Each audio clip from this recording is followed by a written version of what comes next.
some noise for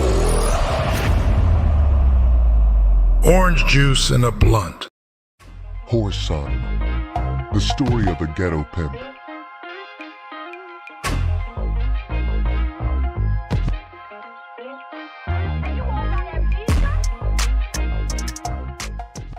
In her sleep, as I gave her a quick check on my way out the door. Out on the street, I pulled my collar up. The hail had stopped, but a freezing wind was blowing. I started the car and climbed back out to clean the windows. The car was warm by the time I got back inside. Traffic moved along at a brisk pace as I drove downtown. I stopped off and had breakfast, killing a little more time. Most of the main stores were still unopened.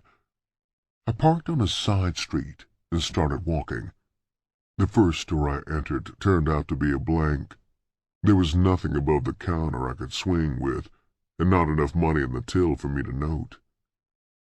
Hitting the street again, I fell in step behind two well-dressed ladies. They walked fast in an attempt to escape the chilling wind. When they turned down a side street, I stopped and watched them run across the street and enter a modern-looking building. That made my mind up for me. I crossed the street and examined the name of the building. Reuben Donnelly Publishing Company. I started to examine it more closely as two secretaries rushed past. I followed them into the building. The corridor was empty. The lobby had been scantily furnished, just a few chairs. Next to two payphones, I found a directory. I scanned it quickly. The building had 6 floors. The printing department was located on the 2nd floor. I quickly decided to bypass that floor. I passed the elevators and found a door marked stairway. I took the stairs 2 at a time until I reached the top floor. I crept down the deserted hallway and discovered I'd reached the floor the cafeteria was on. Peeping through the window, I saw the sister I'd noticed enter the building. She seemed to be fixing up the counter. Except for the 2 women in uniform, the place seemed empty. Retracing my steps, I took the stairs down to the 5th floor. I hesitated before opening the door until the sound of high heels faded away. Straightening my coat, I removed a newspaper from my coat pocket. It was already turned to the want ads. Gripping the paper firmly, the way I imagined a good job hunter would do, I stepped into the hallway. I smiled at the fleeting thought that it would really be amusing if I got hired. I walked down the hallway briskly, but silently. The first office I stopped at, I could see someone silhouetted through the shaded glass, so I crossed the corridor to another office. With my head beside the door, I listened patiently. Not hearing any sounds, I took the plunge. I stepped inside the office. The office was deserted, but the door leading to an adjoining room was open. I could hear a woman's voice coming from the other office. As I listened, I heard a man speak, but I couldn't make out the words. Quickly, I examined the room I was in. There were 2 desks in the office, both on the other side of the room from me. To reach either desk, I'd be in view of whoever was in the other room. The only thing in my favor was the thick carpet on the floor. I held my breath and began creeping. The woman had her back to the open door, while the man was sitting at his desk, with his head down, examining a cluster of papers. I passed the open door without being observed and reached the first desk. I bypassed it for the 2nd desk, where a chair had been pushed back, as though someone had just risen. As quietly as possible, I opened the 2nd drawer. The bottom one, on the right, had held only paperwork. It was empty, too. I moved over to the other side of the desk and pulled out a drawer. The first thing that met my eye was a large black pocketbook. I removed it and closed the drawer. The damn thing was too large to fit the pockets inside my coat, so I stuck it under my armpit.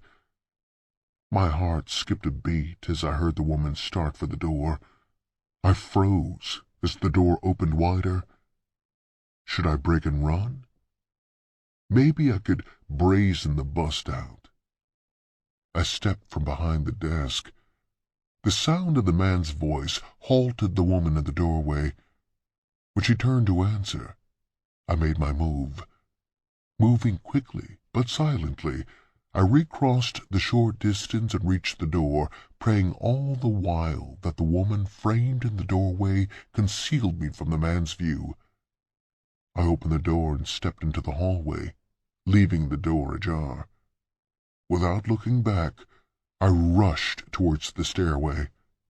Before I reached the stairs, the elevator stopped and a woman got out. I gave her my dazzling smile and stepped into the elevator. I pushed the button for the first floor, then tried to arrange the awkward pocketbook under my arm so it wouldn't be conspicuous. At the second floor, the elevator stopped, causing my heart to flutter. An elderly woman peeped into the empty elevator. "Up?" she asked stupidly. "Down," I replied, as I pushed the button for the door to close. When I got downstairs and out on the street, I looked back over my shoulder at the building. This was one hell of a way to be spending my 17th birthday, I thought bitterly. I reached my car and rode away from the downtown district. After I found a small, deserted side street, I parked and started searching the pocketbook. The purse had $10 in cash in it. I cursed for about 10 minutes, then investigated the rest of the contents. The bank book I inspected with care.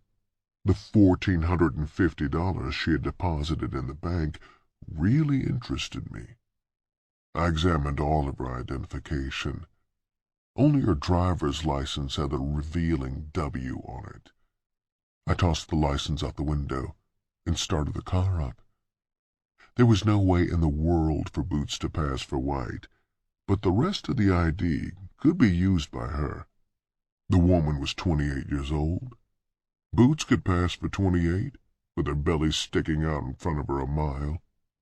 Providing we found a white bank teller. They always said we looked alike to them. Taking my time on the slippery streets, I reached the hotel with time to spare. The bank didn't open till 9. Whereas I was completely unfazed about stealing the purse, I did have a few qualms over Boots withdrawing the money. Despite my concern, I was going to make her try and withdraw all that cash. After all, I reasoned, if she fucked up and got caught, being pregnant would be in her favor when she went before the judge. Boots was lying on the bed, moaning when I entered the room. I put my hand on her head. It was hot.